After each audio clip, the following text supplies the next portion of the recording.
السلام عليكم ورحمة الله وبركاته، ورجعنا لكم في فيديو جديد. وبدل ما اطول عليكم ما تنسوش تصلوا على النبي وتشتركوا في القناة وتفعلوا زر الجرس وتدعمونا بأحلى لايك وكومنت محفز، ويلا بينا. أمي أكتر وتعندي أكتر، كل ما تخلي الموضوع صعب أكتر عليكي. سلمي دلوقتي العظم علشان ما قتلكيش بطريقة وحشة. وهي بتقول في نفسها: أنا دلوقتي استخدمت قطعة أثرية، بس كده أنا دلوقتي ما قداميش أي حل غير إن أنا أستخدم الكنز السري بتاعي اللي المعلم بتاعي اداهولي. وهو بيكون واقف وهو عمال بيضحك، وهو بحركة واحدة من إيده بيقول: أنت لسه غبية زي ما أنت. وإيه ساعتها بتتسحب عليه، وهو بيقوم ماسكها من رقبتها وبيقعد اللي هو يخنق فيها، وهو بيقول: عدى وقت كتير من ساعة ما اتقتلنا آخر مرة. إيه بقى هي التقنيات اللي أنت مخبيها عليا ومش عايزة إن أنت تعرفي أخوك عليها؟ وهي ما بتكونش مستحملة ومش عارفة تتنفس، وبتقول في نفسها: ايه كمية القوة دي؟ هو انا مكتوب لي اللي انا اموت النهاردة على ايد غيره؟ هو اكيد فضل اللي هو يرفع في قوتي وخلاني اللي انا اتدرب كل ده علشان اكون قوية واقدر اللي انا اهزمه في يوم زي ده. واضح اللي هو كانت كل دي خطة منه علشان يقتلني، ودلوقتي طبيعته الشيطانية سيطرت عليه. انا اكيد مش هقدر ان انا اعيش من كده. هو ساعتها بيستعد علشان يهاجم عليها وياخد العظم اللي هو عاوزه، وبيقول لها: انا حذرتك اللي انا ياخد العظم ده يعني هاخده، ودي هدية منك ليا وانا هقبلها. وهي بتقول باستسلام: اعمل اللي انت عاوزه. انما فجأة على طول بيمسك ايده قبل ما يأذي اخته، وبيبدأ اللي هو يرجع لوعيه، وهي بتقع في المية وهي بتكون مرعوبة جدا على غيره، وبتقول بصوت عالي: هو ايه اللي بيحصل ده؟ وهو بيقول وهو بيقاوم نفسه بيقول: اهربي من هنا بسرعة علشان ما يحصلكيش حاجة. وبيكون تقريبا كده عنده انفصام في الشخصية، شخصية الشيطان اللي عنده شخصية غاوي الطبيعية. وهي بتقعد اللي هي تعيط وبتكون خايفة جدا على اخوها، وهو بيكون واقف واخته واقفة قصاده ولسه طالعة منه القوة الشيطانية دي.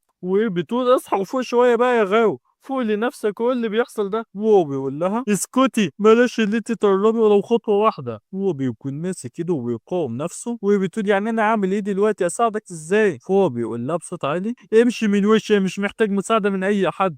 وهي بتقول: لا انا مش همشي، انا عارفه لا لازم لا اساعدك، انت محتاج عظم جديد، ولو العظم بتاعي هيساعدك فانا هسحبها من جسمي وهديها لك. وهو بيقول له وهو متعصب: غوري من هنا دلوقتي حالا، انت مش فاهمه حاجه، انا مش محتاج مساعده من اي حد على وش الارض. وهي بترد عليه وهي بتعيط: بطل اللي انت تكون مغرور، غرور مش هينفع كده. طول الفتره اللي فاتت انت عمال بتقاوم نفسك وتمنعها اللي هي تاذي الناس اللي حواليك. وهو بيقول لها: انت غبيه، لو عايزه اللي انت تموتي فالشيطان اللي وقف قصادك ده هيموتك. وهو ساعتها بيضحك وبيقرب منها، وكان لسه هيمسك وشها، انما ساعتها على طول بيغرس سيوف سحريه في ايديه. وهو بيقول للشيطان اللي جواه: هو انا مش قلت لك اللي انت ما تلمسهاش؟ وبيقول لاخته: انت بتعيطي ليه دلوقتي؟ بتبقي وحشه لما تعيطي كده. وهي بتكون عماله بتعيط زي العيال الصغيره. وهو ساعتها الشيطان بيبدا اللي هو يتحكم فيه تاني، فهو بيبعد عنها بسرعه وبيقول: انت ليه عاوز اللي انت تاذيها؟ وهو بيكون لسه يغمى على نفسه، وبيقول: لو انت قربت منها انا هقتلك.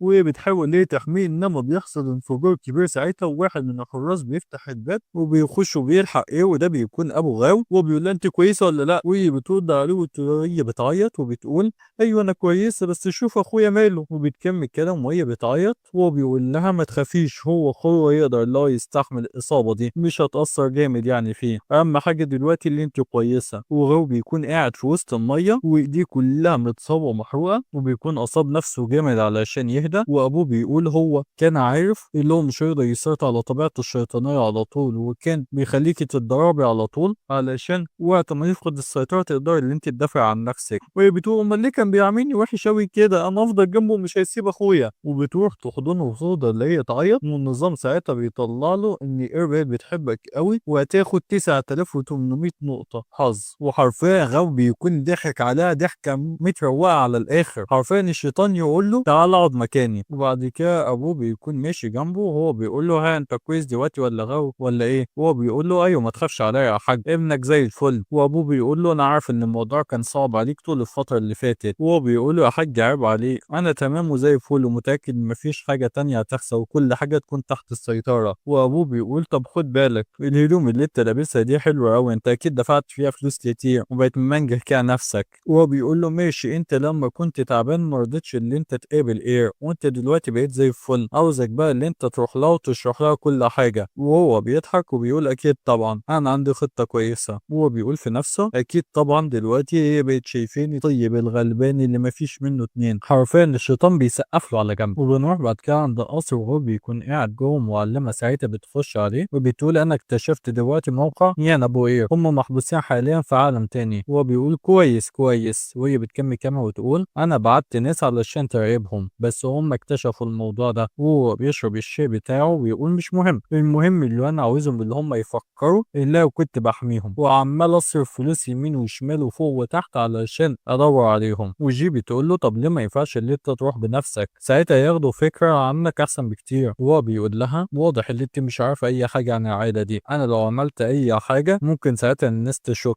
ويفهموا اللي أنا بعمل خطة. وبعدين لما تعملي الخطة بلاش اللي انت ما تقيسيش كل حاجة، انت لازم تكوني عاملة حساب كل حاجة ساعتها. وهي بتقول له تمام بس في حاجة تاني، كل الناس دلوقتي بقت غضبانة على ورث الفنون الشيطانية وعايزين اللي هم يقتلوه. وبيكون في ناس كتير متجمعين وحد فيهم بيقول انا شفت غو بعينيا وهو بيحارب ورث الفنون الشيطانية وقوته كانت كبيرة جدا. والبنت بتقول لهم انا من غيره اصلا كان زماني اللي انا ميتة. وهم بيقولوا انت معاك حق وهو قوي جدا، هو اصلا تقريبا اقوى مني. وهم بيستغربوا لما بيسمعوا الجملة دي. وفي حد بيقول انت المفروض وريثة قاعة السلف وانت بتقولي على غيره اللي هو اقوى منك. هو بيقول ايوه هو فعلا اقوى مني، انا اصلا مش قادر ان انا احدد قوته، وانا وهو لو حاربنا بعض 10 مرات اكيد هو اللي هيكسبني، على الاقل 9 مرات منهم. وهو ساعتها بيتعصب جدا وبيقول البنت دي كانت تعمل لي مشاكل، انا مش محتاج اللي هي تقعد اللي هي تحكي عني طول الوقت، انا اصلا بحاول ان انا اخفي قوتي عن الناس علشان المنافسين ما يخافوش مني، بس هي كده بوظت جزء كبير من الخطط بتاعتي، انا بعاقبها بس بعدين. وجي بتستغرب لما بتسمع الكلام ده. وعند قاعة السلف في ساعتها حد بيجي وبيقول انا وريثة قاعة السلف وعاوزة دلوقتي حالا ان انا اتكلم مع الشاب بتاعكم. والحراس بيوقفوها ويقولوا لها انت اصلا ازاي تقولي ان انت وريثة قاعة السلف، انت مين اصلا؟ وهي بتطلع الرمز بتاعها وبتقول قاعة السلف ليها اكتر من وريث، ها اقتنعت ولا لا؟ والحارس بيستغرب اول ما بيشوف الرمز وبيقول فيها انت وريثة السلف، حاضر انا اروح دلوقتي حالا اعرف السيد الشاب بتاعنا واجي. وهي بتقول انا لما كنت بدور على غين بتقنياتي القديمه اتفاجئت اللي هو اصلا ميت من زمان، وكل الكلام المنتشر انا اصلا مش مصدقاه وحاسه ان فيها حاجه تانية مستخبيه. وهي بتقول انا فعلا مش عارفه هو غير مخبي ايه عننا كمان. والحارس بيقول السيد الشاب مستنيكي جوه اتفضلي. والحارس التاني بيقول استر يا رب، هدوء البنت دي غريب قوي. وهي ساعتها بتتمشى وبتخش عند غاو وبتقول حتى وحصل دلوقتي مشكله ما بيني وما بين غاو هو مش هيقدر اللي هو يأذيني، عشان هو لو فكر اللي هو يعمل كده قاعة السلف البشري مش هتسكت ويعملوا حرب وهو مش هيكون قدها. وهي بتخش جوه القصر وهو بيقول لها اتفضلي اقعدي الاكل والشرب جاهزين. وهي بتقول في نفسها الواضح ان هو مجهز لي اكل كتير، بس هو انا ليه حاسه ان انا دخلت حرفيا ما كان في شيطان، هو الغاوي اللي وقف قصادي ده شيطان ولا ايه؟ وهو بيكون قاعد على العرش بتاعه وهو بيضحك وبيقول اتمنى ان انت تكوني كويسه، ممكن بقى اللي انت تقولي لي انت ليه جيتي مسافه اكتر من 1000 ميل، هو في حاجه ولا ايه؟ وهي بتقول انا القديسه وبحييك دلوقتي. وهو بيضحك وبيقول في نفسه يعني هي دلوقتي واقفه قصاد واحد قوي زيه وما زالت هي لسه هاديه وقادره اللي هي تتحكم في نفسها، البنت دي فعلا عندها اتزان اعصاب جامد قوي، اكيد الناس بتوع السلف البشري عندهم قوه استثنائيه. وهو بيسال لها اسم كيف، هي بتقول له شوشو، بيقول لها طب تمام يا شوشو فعلا اسم على مسمى وتفضلي اقعدي. وهي بتقعد وبتقول شكرا على لطفك، انا دلوقتي جات لي اخبار اللي انت حاربت واحد من بتوع الفنون الشيطانيه وانا كان عندي فضول وعلشان كده عاوزه ان انا اعرف شويه تفاصيل عن المعركه دي. وهي بتقول في نفسها انا المفروض ان انا قوتي استثنائيه واقدر ان انا اكشف كذبه. وهو بيقول لها يعني انت عايزه تعرفي شويه تفاصيل عن الحرب، انت عاوزه ان انت تحاربي غين ولا ايه؟ بس يا عيني هو مات والكل عرف وانت مش عارفه ولا ايه؟ هي ساعتها بتستغرب بتقول في نفسها هو ليه اصلا بيتكلم بالاسلوب ده، هو كان عارف اصلا اللي هو ميت؟ انا كده شك فيه زاد اكتر. هو بيتكلم دلوقتي بطريقه مباشره وهي بتقول له وانت قصدك ايه؟ الناس كلها قالت ان غين ما حدش لاقي اللي هو مختفي، ازاي بقى انت بتقول اللي هو مات؟ انا مش فاهماك. وهو بيرد عليه وهو بيضحك مش مهم دلوقتي او بعدين هتفهمي، يلا تعالي بقى علشان نشرب شويه عصير ده مع بعض. وهي بتستغرب بتقول في نفسها انا فعلا مش فاهمه هو غاو ده بيتكلم كده ازاي ولا بيعمل ايه، انا عندي مهاره بتقول لي مين ليه علاقه بالفنون الشيطانيه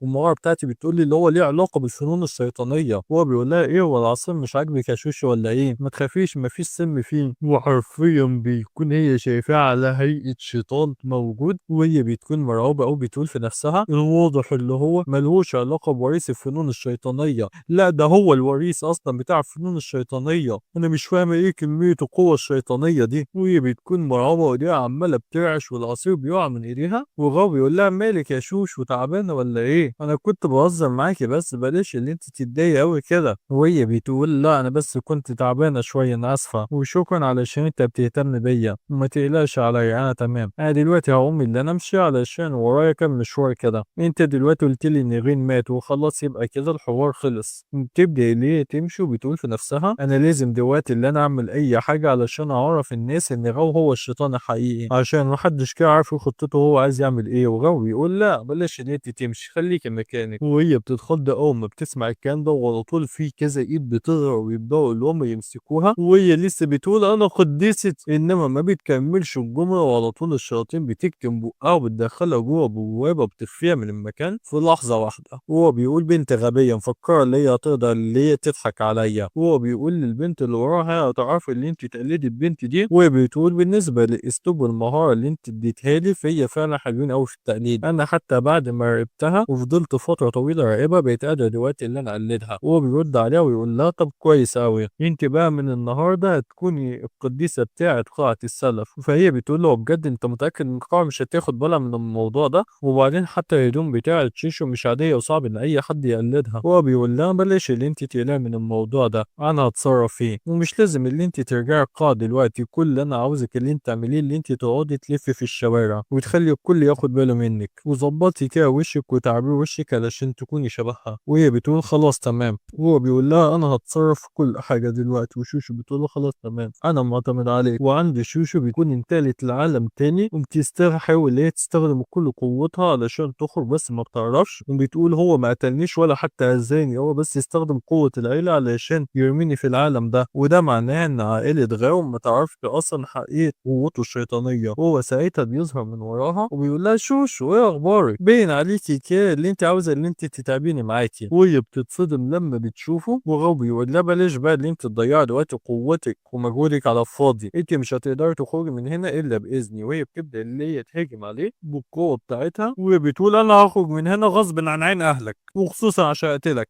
انما هو ساعتها وبصباع واحد بيقول لي انت جبت الثقه دي منين؟ وهو ساعتها بيبدا اللي هو يصد هجمتها. وهي بتقول هو ازاي معاه قوه التناسخ دي؟ قوته فعلا كبيره قوي، بيحصل انفجار كبير وهي بتطير في الجو وبتكون عماله بتنزف. وبتقول انت قوتك اعلى من قوه عالم القديس، والواضح اللي انت خايف حاجات كتير قوي عن الناس. وهو بيرد عليها ويقول لها وانت لحد دلوقتي مش عارفه الفرق ما بيني وما بينك؟ شغلي عقلك شويه، خليني دلوقتي اللي انا احط عليكي ختم عبوديه وانا مش هقتلك. وهي بتقول انت اكيد بتحلم، انا واحده من قاعه السلف البشريه ومهما انت عملت مش هسيبك اللي انت تسيطر عليا. وبتبدا اللي هي تسيطر عليه وبتطلع قوه كبيره. وهو بيكون مستغرب وبيقول هو ده بقى الفن بتاع قاعه السلف. وبتستخدم ساعتها قوتها السحريه علشان تهاجم. وبتقول انا حتى لو هموت هنا فانا مش هخليك اللي انت تسيطر عليا واللي تعمل اللي انت عاوزه. وهو بيرد عليها ويقول لها انت دلوقتي بتستخدم التقنيه دي ماشي انا هوريكي. وبيبدا اللي هو يستخدم السلاح الشيطاني بتاعه وبيهاجم عليها وبيقول هنشوف دلوقتي مين فينا احنا الاتنين الاقوى. وهي ساعتها على طول بتتصاب جامد وبتقعد اللي هي تجيب دم، والسلاسل ساعتها الشيطانيه بتنطلق وبتبدا اللي هي تكتفها وتربطها. وهي بتقول ازاي ده حصل؟ وهو بيروح يقف قصادها ويقول مفكره ان انت هتقدري اللي انت تعملي كل اللي انت عاوزاه وبراحتك في العالم بتاعك؟ انت اكيد بتتجنني. هاتي كده دلوقتي الرمز بتاعك. وهي بتقول له الرمز ده مهم جدا وانا مش هساعد واحد زيك يعمل اللي عاوزه، وعلشان كده احسن حاجه تعملها اللي انت تقتلني. وهو بيقول لها انت فعلا ذكيه، انا لو قتلت قاعه السلف البشري هتاخد بالها وهتحصل مشكله كبيره، بس انا عندي حل تاني. وساعتها الرب بيطلع للعالم الحقيقي وبيخرج وبيدي للبنت اللي قصاده الرمز بتاعها وبيقول ادي الرمز اللي انت عاوزاه علشان تقدري ان انت تنتحلي شخصيتها. اعتقد ان انت كده خلاص مالكيش اي حاجه، انا مش عايز ولا غلطه. وهي بترد عليه وتقول هو انت قتلت القديسه ولا ايه؟ وهو بيضحك وبيقول لا لحد دلوقتي ما قتلتهاش، في الاول وفي الاخر يعني هي قديسه قاعه السلف وعشان كده لازم اللي انا احترمها. وهو بيكون قاعد على الكرسي وماسك ورقه في ايديه مكتوب فيها قائمه الاهداف المحتمله اللي هم ممكن يكونوا اتباع الشيطان. وهو بيقول فعلا البنت دي ذكيه قوي اللي هي تكون كاتبه كل الاسامي دي وشاكه فيهم اللي هم يكونوا ورثاء الفنون الشيطانيه. وهو ساعتها بينده الخادم بتاعه بيقول له شيرو عامله ايه؟ فالخادم بيقول هي دلوقتي عماله بتتدرب علشان تكون السيده المستقبليه للطائفه، وعملت كانت حاجات كتير جدا للطائفة، وهو بيقول كويس البنت دي طلعت قد الثقة اللي اديتها لها. والمساعد ساعتها بيكون متوتر وبيحاول اللي هو يكلم وبيتهته في الكلام، وهو بيقول له في ايه، انا ما بحبش. دي للاسف كانت نهايه الفيديو بتاعنا، فما تنسوش تشتركوا في القناه عشان يوصلكم الفيديو جديد اول ما ينزل، اللي هو هيكون بكره ان شاء الله طبعا، وتدعمونا باحلى لايك وكومنت محفز عشان تساعدونا في اللي احنا نكمل تنزيل. وصلوا على النبي، وكان معاكم ميدو احمد، سلام.